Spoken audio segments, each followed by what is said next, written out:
Coming to you direct from Silencer Shop Studios, home of the Glass Case of Emotion. SilencerShop.com, the easiest way to buy silencers online, period. Stand by for education, enlightenment, enjoyment, and entertainment. He's not here to talk about your feelings. He's not here to say what you want to hear. He's here to say what needs to be said. Ladies and gentlemen, and children of all ages, please welcome your host, the pimp hand of America, Professor Paul Markle. All right. You guys smell that stink? Jared, you smell that? It's like rotten cheese or something. You smell that? Yeah. Zach, do you smell that? Yeah, I got a whiff of it. You got a whiff of it? Yeah. Do you guys at home in the student gun listening audience, take a deep breath. You smell that? You know what that is? That stench is the Las Vegas shooting, massacre, attack investigation. It stinks. I'm not a conspiracy theorist. I'm an American with a brain who can read and think and exercise logical thought, rational thought, not emotional thought. So you guys saw the news from Monday night. So the attack happened the 1st, October 1st, right? Am I correct in that assumption? It was the 1st. Sunday was the 1st, right, Zach? First or second? 1 second. I think it was the 1st. All right, so the attack, it happened on October 1st, which was a Sunday. And then we come all the way to the next Sunday. All right, you add 7 days. That's the 8th. So Monday the 9th. On Monday the 9th, a full week plus after the attack, they come out and they say, oh, yeah, this security guard guy from the hotel actually was responding to a fire door alarm, and he heard what he thought was drilling, and he opened the door and went into Crazy Guy's suite, and Crazy Guy shot him. And he shot him in the leg because he didn't die. He's alive to tell a story, right? And this was all before the attack on the concert. And it happened at like 9:59 or something like that. And the attack started officially at 10:05 or 10:06 or something. And so we're all out here in the world thinking, what? Obviously, they knew, Las Vegas PD, FBI, all law enforcement, they knew about this from the very beginning. Like they've known that this security guard discovered this guy, that the guy shot him before all of this started. Because the original narrative was like, oh, someone said, hey, did you hear a security guard in Mandalay Bay? One of the Mandalay securities team got shot by this guy. And they're like, oh, that must have been him responding to the sound of gunfire and going to the room. No, it was all beforehand. And so now we're all left to think, so they knew the exact room number, floor number, and room number the moment this thing started. Because I'm sure that the security guard, even though he was shot in the leg, he survived, and he was able to convey to them, this is where I am. This is what's going on. Send help, right? But then we have this timeline that says it took from the beginning of the shooting. And Jared, you remember that they started the timeline from the time he started launching bullets through the broken window, right? Yeah. And they said 72. This is the number that we've been given. 72 minutes before Las Vegas Metro PD or the SWAT team entered the room and found him dead already. Because initially, the first report we got was that they busted into the room and they killed him. Then they're like, no. They busted in the room and he was already dead. But they busted in the room. They secured the scene. Scene is secure. Okay, we're good. So how in the world did it take an hour and 12 minutes to get good guys to this room? I don't know. You ask me. I mean, explain that to me, folks. I'm a police officer. I've been there. I've done this stuff. How in the world? And here's the thing.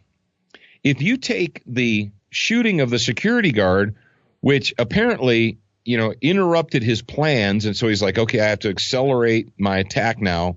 I've been busted. I've been discovered. I need to knock these windows out with this hammer, which again, like how in the hell did no one in this hotel realize that there's these? So the jig is up. This guy opens fire, and I'm assuming that, he was using, for everything we saw, these were loud guns. You shoot an AR-15 off one time inside of a building, people are going to hear it. You shoot it multiple times like we're getting now inside of a building, people are going to know. This guy wasn't hidden. It was they knew from the word go, because originally everybody was told like, well, you just look at the outside of the Mandalay Bay and you see the window and you look up. You don't know what floor that is from the outside, right? I mean, you kind of guess. So it took the police some time to kind of figure out, okay, what floor is this coming from? How do we get to that floor? Blah, blah, blah, right? Well, now we know for a fact that they've released this information over a week later. They're like, oh, yeah, we knew from the very beginning exactly what room it was, what floor and what room. So they take the 72 minutes that from the time he started shooting out of the window to the time police entered the room, but add another 6 minutes from the time he shot the security guy, right, to the time they entered the room. Now we're talking 78 minutes. I know numbers are hard on the radio, but folks, you're listening to me, so I have to guess that you have a little bit of G2. I know that there are a few liberal Democrat douchebags listening to me right now trying to catch me saying something I shouldn't say. You're wasting your time because there's nothing that I shouldn't say. There's only things that I choose not to say. So riddle me this, Batman. How in the name of all that is holy did it take 78 minutes from the time the security guard was shot to the time police entered the room? Does that seem all right? Am I nitpicking here? Am I picking at nits? Am I being a little bit too critical? I don't think so. I think Zach this says is about no. how critical we should be. Well, what do you know about being a cop, though? You don't understand. Mm-hmm. Yeah, I don't understand. I don't know anything about it. But they say that he shot for 10 minutes, approximately 10 minutes. He shot and then it stopped. So he shoots for 10 minutes and it stops. So you start the clock from that time. So you still have an hour from the time he stopped shooting out of the windows until police entered the room. What was going on in that room for that hour? Did he kill himself? He shot for 10 minutes and then said, all right, I'm done. And he shot himself? Yeah, because the initial reports were he stopped because the security guard entered the room. Yeah, that was the initial report. Now we found out that's not even true. And there was still ammo, so he didn't stop because he ran out of ammo, supposedly. Yeah. And the volume of guns in the room makes no sense at all. It makes no sense. It makes no logical sense. If you're a dedicated bad guy and you want to do bad things to bad people, it's one individual human. I don't care. And he's 64 years old. Apparently he had no prior military background. He had no formal training in the use of arms and so forth. So he has 29 guns or 23 guns or whatever. It doesn't matter. Anything more than 2 or 3, there's no way he was going to be able to use them all, right? There was it would have taken him an hour to cycle through all those different guns. And what would be the point? I mean, there's really no point. It's not like muskets where you need, 10 preloaded muskets so you can just grab one after the other and shoot them. So what's the point in having all that hardware inside of the room? And I mentioned that during the live, the Facebook live. So what is the point of him having all that stuff in his car? Because they found his car and they're like, oh, his car had, tannerite and ammonium nitrate and it had all this stuff in it. And you're like, okay, why if you're a bad guy and you're going to die in place and you're going to go out in a blaze of glory, and that was your plan from the very beginning, why would you have all that stuff staged in your car? You know? And why would you bring more rifles than you could possibly use into your room? This was not, I'm not going to spend the whole show on this, but this was not a guy who just was walking along, living his life, and then snapped, had a mental breakdown. It's like, I hate everyone. Bam, I'm going to start killing them. This was a very deliberate, meticulous, planned out attack that was planned out for years, or at least I would say a year in advance. This is not a guy who's just living his life and he took a couple of extra Xanax and snapped, right? This was a very deliberate thing. And the fact is that they're like, this is not terrorism and it's not anything. No, that doesn't work, buddy. It can't be not anything. Mark Stein, a lot of you guys know Mark Stein because he has his own radio show and has written a lot of books. Mark Stein has a very lucid opinion about this, and it goes right along with what we said on Monday. So, and I'm not going to regurgitate Mark Stein's thing for you, but yeah, you smell that stinky, rotten cheese smell? That is the Las Vegas investigation. That's what we're being told. But if you also notice that it doesn't matter because they've already, and it's almost as, Jared, you don't want to be a conspiracy theorist, but it's almost impossible not to be when everything that's going on is playing directly into the hands of the we hate guns, guns are bad, and peasants are stupid and shouldn't own them. Yeah. They spent an entire week hammering on how evil bump stocks are. Every network, we got to have laws and we got to have more restrictions. We got to have this, got to have that, gotta. And then after they spent an entire week hammering us with anti-gun rhetoric, then the sheriff comes out and says, "Oh yeah, just thought we'd tell you guys that, yeah, we knew like where this guy was and what room he was in before he even started shooting at the concert goers because he shot one of the security guards." And we're all like, what? Did you just like thought that was an inconsequential piece of information that, oh yeah, and by the way, yeah, we knew from the very second, from the first moment the shots were fired, we knew exactly what room this guy was in and what floor he was on. And so like videos that I've seen, there's a few of them that I've seen that under normal circumstances, I'd be like, yeah, that's bullcrap. I'm not going to believe that. But I've seen these videos. I'm like, man, I don't even know. I don't know who to trust anymore. Yeah, I don't know who to trust. When they just sat on that information, they sat on it for a week plus for like 8 days. And like, oh, well, yeah. And you're just like, what? Well, the peasants don't need to know. That changes the whole thing. And so we're focusing not on the evil act. We're not supposed to focus on the human monster that committed this act of evil. We're supposed to focus on the gear, on the stuff that he had, because stuff is bad and stuff is evil and objects are evil. And you peasants are too stupid to be trusted with those things. And we have to make it so that you're not allowed. You're like, what do you mean peasants, Paul? I'm like, well, no, the government's never going to subject themselves to the same laws that you have, that they subject you to. There'll be an exemption. If there's new gun control laws, they will immediately put an exemption for themselves. They're like, oh yeah, but if you work for the state, if you're a government employee, none of this applies to you. It only applies to the peasantry. Oh, is that how it works in a representative republic? Some laws apply to the people and other laws apply to the ruling class. Oh, heck, well, thanks for explaining that to me. All right. It's Thursday. It's Thursday's episode of Student of the Gun Radio. And, every Thursday, as we have for quite a while now, we bring you a homeroom.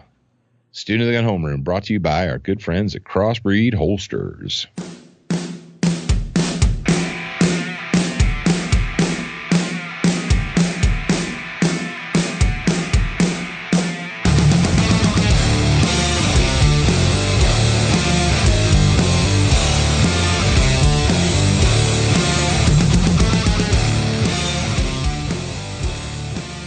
Thank you, Madison Rising. That is the song Dangerous. And we're always talking about being dangerous on demand. Trademark, Student of the Gun Incorporated, not to be used without express permission. Dangerous on demand. And today, during our Crossbreed Holsters segment here, the Student of the Gun Homeroom, we quite often talk about carrying guns or having guns or being an armed citizen and how that works. But today, we need to discuss before we talk about hardware, before we talk about objects, inanimate objects, we need to talk about concepts, and we need to talk about natural rights versus privileges. Now, when it comes to carrying a gun, a gun is a sword, is a dagger, is a club, is an object. Before the invention of firearms, people carried swords, or they carried daggers, or they carried clubs, or what have you. Go to a natural history museum and go back to the Paleolithic era, and you will find human beings, Homo sapiens, walking around with clubs, with sticks. And then we figured, if I take this stick and I take some skin from that dead brontosaurus that I killed there, or that saber-toothed tiger or whatever, if I take some skin, some sinew and what have you, I can strap a rock onto the end of this stick. And so my neighbor, he just has a regular stick, but I have a stick with a rock on it, and that's gonna do more damage to him than his stick will, right? Zach's enjoying this conversation. He's grinning over there. Are you thinking about a stick and tying a rock to it? Yeah, I'm thinking about I got a board with a nail in it. That's right. I got a board with a nail in it. It's like Brick, where did you get that grenade? I don't know. You also had a trident. I had a trident. I stabbed a guy with a trident, and I've been thinking about that. You might want to lay low for a little bit. Go stay with a relative. You probably wanted for murder. So, before we talk about sticks with boards with nails in them, or clubs, or swords, or whatever, or guns, we need to say, does man, a human, a citizen, a person, who exists in a society, does that person have a natural right to possess anything other than their empty hands? I've talked at length about the great Japanese sword hunt, where one of the feudal lords sent his armies out amongst the peasants to make sure that they didn't have any weapons of war. He confiscated all their swords, bows, lances, spears, all that, because the peasants are not allowed to have that. We've talked at great length about how in feudal Japan, how many martial artists are out there in the audience? Some of you are raising your hands. Okay. Most martial arts, traditional martial arts weapons, other than swords, right? But if you look at the weird stuff, at the tonfa and the nunchucks and the 3-section staffs, and if you look at all these kind of like strange martial arty type weapons, things that became really popular in the 1970s and 80s, most of them, their origins weren't as weapons. Most of them, if you look at them, like the sai and so forth, their origins were in farm tools and implements, because the peasants were forbidden to flat out own weapons, right? Weapons of war. And so they improvised and they come up with other stuff. So, but does the peasant have a natural right to possess some kind of a tool or an object that he can use as a weapon to defend himself against wild animals and invaders and against tyranny, right? Crime and tyranny? Or does the peasant only have a privilege? Is the peasant only allowed to carry the sword, the whatever, if the state tells him it's okay?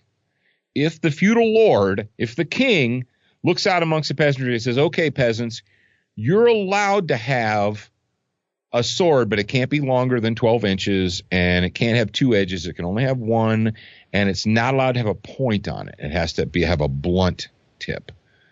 You can have that, but anything else you're not allowed to have. Now, the nation that we live in, that I live in, I don't know where you're living right now. You could be living in merry old England, or you could be down under in UK, or, killing koalas or what have you. Maybe we've got some, hey, What's up, New Zealand? That was my acknowledgement of our New Zealand listeners. But here in the United States of America, this country was founded upon the ideal that every man born has certain inalienable rights or natural rights. And where do natural rights come from? Well, if you look at if you study John Locke, if you study Socrates and Plato, if you study the original philosophers, if you go back to the European philosophers, all the way back to the Magna Carta, and what do we know from the Magna Carta, Jared? Who do you want to not be indebted to? The Jews. In the Magna Carta, it warns against indebtedness to the Jews. I'm not being racist. It's in there. Read it. 1215. Or was it 1251? I can't remember. Don't you remember that? We read the Magna Carta, and I showed it to Alex, and she's like, yep, there you go. Yeah, I was over here doing some stuff with the notes.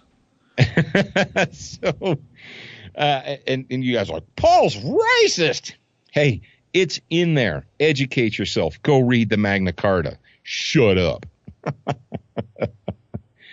But so the nation was founded. I mean, if you go back to the original writings, if you go back to the writings of Jefferson and Adams, and both Adams, Sam and John, and you go back to Thomas Paine and all these philosophers, and they didn't just make it up. They were actually, when they were talking about privileges versus natural rights or inalienable rights, you can go all the way back to the Carolina colonies in John Locke in the 1600s.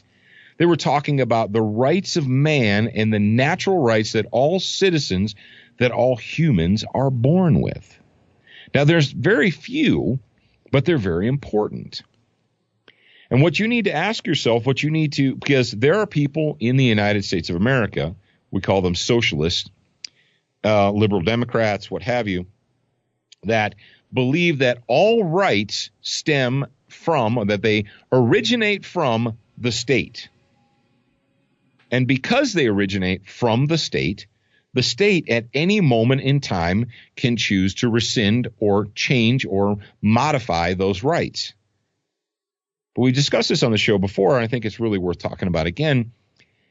A right, an inalienable right, is something historically, if you go back, to the origins of the United States of America, if you go back, I said back to, the writings of John Locke and so forth, natural rights are those rights which are granted to man by his creator.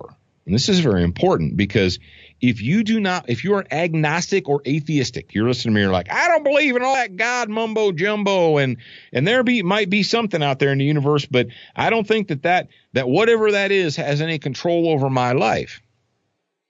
Okay. So then what you just admitted is that all rights stem from man.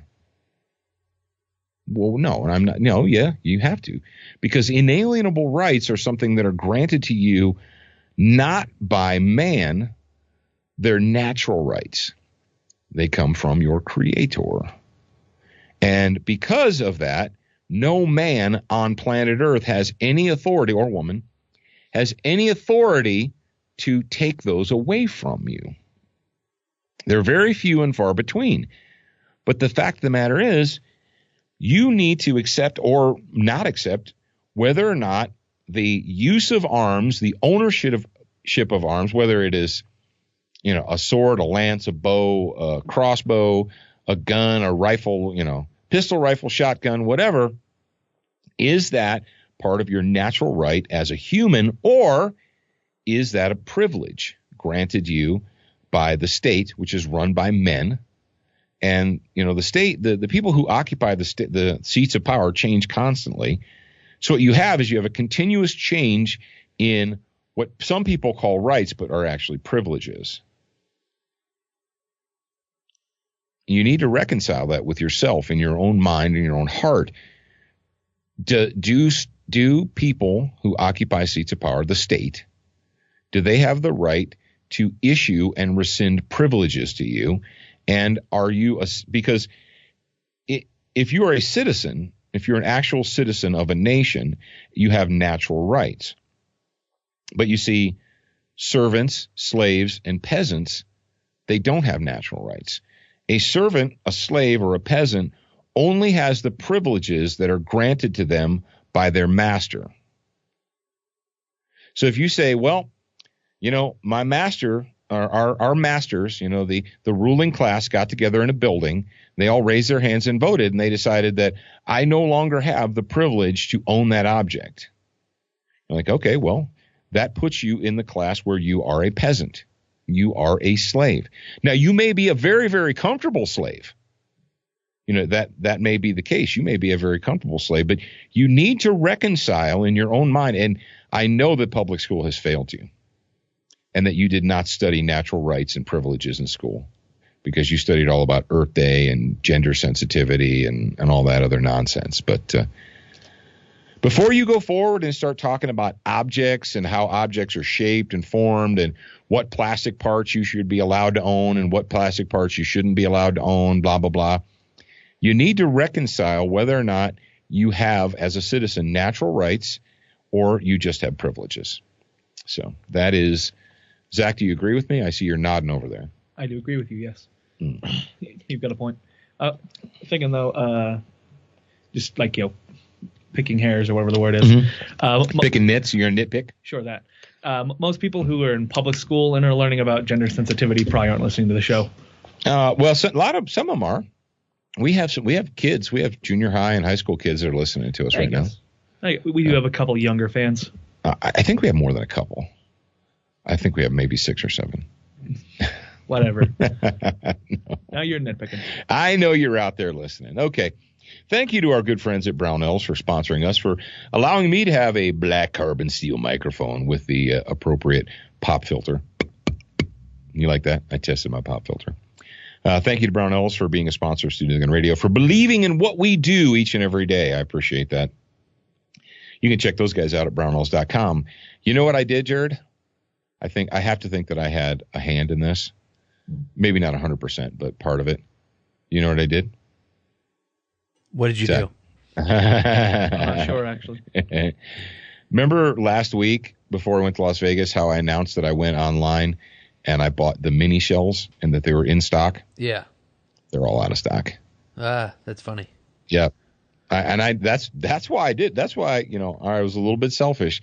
I went online, I ordered some, I bought them, and I made sure they were on their way to me before I announced to the Student of the Gun grad, to the audience that, P.S., those are in stock, because I just went yesterday and they had, for a very short period of time, slugs, buckshot, and birdshot in mini shell configuration.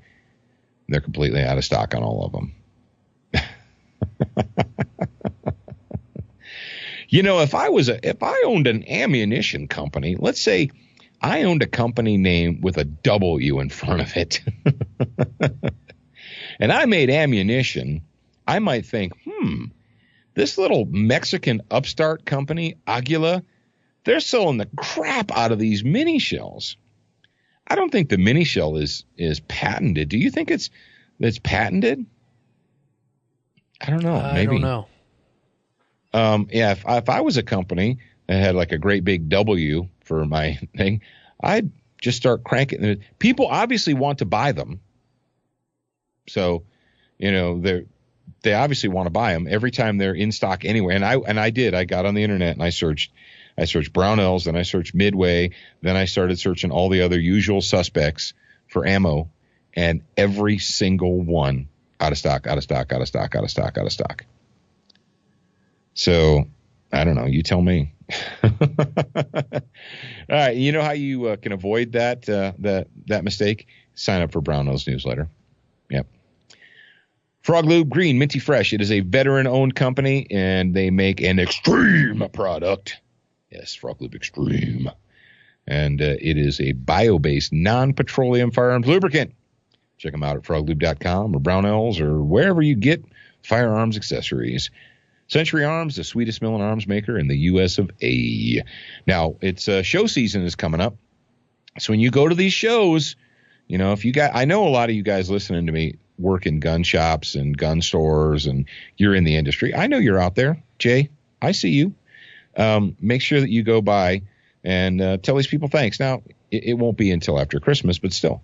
Brownells, Froglube, Century Arms. And I know a lot of you guys did up in Milwaukee at the concealed carry. Was it the NRA's, what do they call it? The carrying concealed or something like that. But we did get feedback from our sponsors who were there, who had booths, that you, students of the gun, you freaks, you're doing a good job, that you went into the booth and you said, hey, thanks for sponsoring Student of the Gun. That's all you have to say. And it means a lot. So there you go. If you want to find out what Century Arms is doing, if you have not checked out their website lately, you really need to. They put a lot of work into revamping it. The last time you've been there was like a year or two ago, and you're like, it was kind of, go today and look. They actually did a good job. So check them out. DuraCoat, green, minty, fresh. Nope, they're not green and minty, fresh. I messed up there, Jared. DuraCoat, because life is too short, and Zach's laughing at me. I'm getting the shaking head from Zach, the shipping order. He's over there. It's just like. Granted, this is only the 600th time you've done this ad read. I know. 673rd time. DuraCoat, because life is too short to have an ugly gun. Now, you guys understand that. Well, I won't explain it to you. I'll explain it to the grad program tomorrow. But DuraCoat, because life is too short to have an ugly gun. Check them out at LauerWeaponry.com. They've got everything you need to refinish your gun and make it look cool. And last but certainly not least, SWAT Fuel, the makers of the SWAT box. It's got everything you need to have a sharper mind and a stronger body, except for those barbells and plates that you need to be lifting. They can't put barbells and plates in the SWAT box. You're going to have to get those from somewhere else. But all the other stuff, because they want you to have a sharper mind and a stronger body, make sure that you're using the promo code SOTG 2015. Jared, I don't think we said that yesterday during the Fighting Fitness from SWAT Fuel, but I said it now, so there you go. Attention, new listeners. We produced a free training video series called 7 Training Tips That Could Save Your Life. We want you to have access to this life-saving information. Get instant access now at studentofthegun.com. Do you watch Student of the Gun TV, read the blog, and follow us on Facebook? If you answered no to any of those questions, you are wrong, but you can easily fix yourself. Go to studentofthegun.com to find everything SOTG. All right, kids, we got a story here from WNYT.com, Channel 13, on your side. Oh, no, they're not on your side. They are coverage you can trust. Fort Edward man faces SAFE Act violations. I put this in there because every time a slave state enacts another gun law, this is what people say. This is what people say on Facebook or Twitter or they're like, oh, well, too bad all my guns were lost in a fire. All my guns, I lost them in a boating accident. and it's ridiculous, but whatever. Or, yeah, if they ever ask me, hey, where are your evil black assault rifles? Like, oh, those were stolen. I don't have them anymore. That's not how you remain a free individual. That's not how you remain a sovereign, free citizen of a nation, is by making up stupid stories like that. And I'll give you an example. Remember we said about the Connecticut, all the Connecticut slaves that got in line to register their guns to be registered comfortable slaves, and people are like, oh yeah, but that was just a small percentage. There's a lot of people, they're just not going to obey. They're just not going to obey. And I said, all right, you're just waiting to be arrested. Story from Fort Edward, October 6, 2017. A 48-hour long ordeal ended in Washington County Thursday night when Devin Pratt turned himself into Fort Edward police 2 days after village police chief Justin Durway determined the loaded assault rifle Pratt says he used to defend himself against a neighbor's pit bull violated the New York State SAFE Act. The DA's office says it was illegal. We say it wasn't. We'll find out, said Stephen Coffey, Pratt's attorney. Now, notice what they're not talking about here. The story initially unfolded in the aftermath of the Las Vegas massacre, because we have to throw that into every story now. It forced Fort Edward police to lock down a school after Pratt carried out of his house what they now say was an illegal assault rifle. So we're just going to put the whole community, the city is going to be on lockdown because there's a person in America who has An illegal assault rifle. Coffey says it was his client who told him his weapon was legal. It was Durway who determined it wasn't after seizing the AR-15 from Pratt Tuesday morning. His response to the dispatcher was that he had the dog at gunpoint. Okay, Durway said. On my arrival, I observed him standing at the edge of the street with what appeared to be an assault rifle.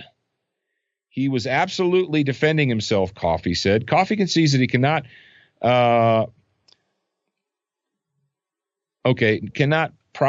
possess something that's illegal if you have a good purpose or good intentions, blah, blah, blah. Now, here's the thing. Nowhere in this story are they saying that his actions to defend himself against an aggressive dog were wrong. They're not focusing on that at all. What they're focusing on is the inanimate object that he was holding in his hands. So if he would have been holding a Joe Biden special, if he would have been holding a double-barreled shotgun, it would have been okay. But because it was an evil black assault rifle, the New York Stasi, they decided that he needs to be arrested. And in the story, it says he could be convicted and go to jail for 10 to 15 years or what have you for the possession of and violating the New York Safe Act. Yep, there you go. All you guys out there in New York who like to go to Facebook and say, oh, well, that's too bad because all my guns were lost in a boating accident. Yeah, it's all fun and games until the local Stasi comes and puts the cuffs on you. You're like, Paul, are you referring to representatives of the state of New York as Stasi? Oh, how dare you. Most people don't even know what a Stasi is. I know, because public school failed you. So how did all that modern sporting rifle verbiage work out for us there, NSSF? So all these gun rights organizations that told us that we needed to change our verbiage. We need to stop referring to AR-15s as AR-15s. We need to stop referring to them as black rifles. Or what we're going to do is we're going to call them modern sporting rifles, the MSRs. Hey, Jared, did that make our enemies happy? And they said, oh, it's not an evil black assault rifle anymore. It's a modern sporting rifle. Okay, you can have those. We don't mind about that. Yep. They did. They really changed their narrative when we decided to change what we called it. Yeah, when we decided to try and change our verbiage to appease our enemies didn't change their stance. They just kept right on with what they were doing. Yeah. So that is a great example. Like right now, we are being bombarded by socialist Democrats who want to disarm the people so they can have greater control over them. That's exactly what that's all about. And the fact that we as a group decided to tone down, I get told this all the time, Paul, you need to tone down your rhetoric. You need to be non-confrontational. We need to bring everyone into the camp that we can bring in. Mm-hmm. And what I see in the United States of America today is I see summer soldiers, sunshine patriots, folding like a house of cards. Well, you know, I'm an American veteran, and I think we need some kind of reasonable gun control in America. I own guns, and I'm a sportsman. I consider myself, I'm a hunter, and I'm a dedicated sportsman, but I don't think people need to own bump fire stocks and AR-15s and AK-40s. There's no reason anyone needs to own those. I told you before, kids, the summer soldiers and the sunshine patriots are folding like a house of cards. And then we have comfortable slaves in California, New Jersey, New York, Massachusetts, you name it, who, you know, they get on Facebook or where they're like, well, yeah, this is just too bad for them. All my guns were lost in a fire or, you know, in a boating accident, or they were stolen. I don't have them anymore. That's going to keep me from going to prison. No, it's not, moron.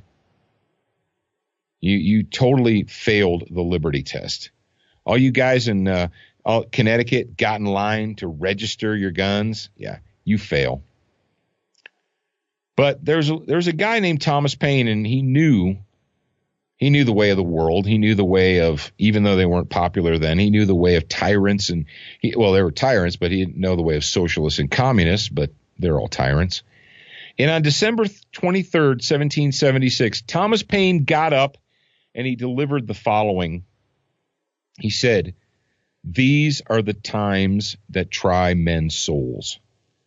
The summer soldier and the sunshine patriot will, in this crisis, shrink from the service of their country.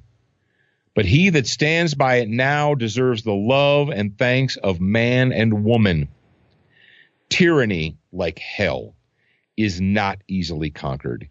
Yet we have this consolation with us, that the harder the conflict, the more glorious the triumph. What we obtain too cheap, we esteem too lightly. It is dearness only that gives everything its value.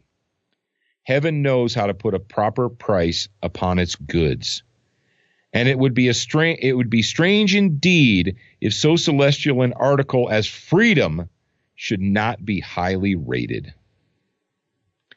Ladies and gentlemen, Thomas Paine knew it. He understood it. He it's tough to be a gun owner now.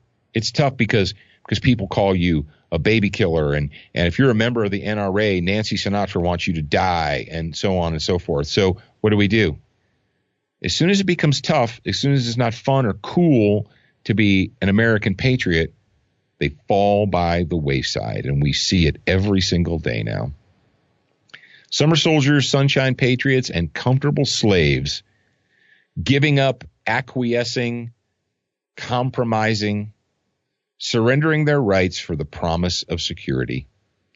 It's not how it works, folks. It's never worked before, and it's not going to work this time. All right, that is it. That is all I have to say here on Thursday. Tomorrow, we will be back with the grad program, a bonus hour, a full hour of fun and frivolity for everybody out there in the Student of the Gun listening audience. Until then, remember, you're a beginner once. You should indeed be a student for life. And can you go leave a review for this podcast for Student of the Gun Radio on whichever platform you're using to listen, or all of them if you want to. I know we're on iTunes, Stitcher, TuneIn, iHeartRadio, and all of the ones that feed from iTunes. So if you could just use whatever device you're listening on right now and go leave us a review on there, I'd appreciate that. Thank you.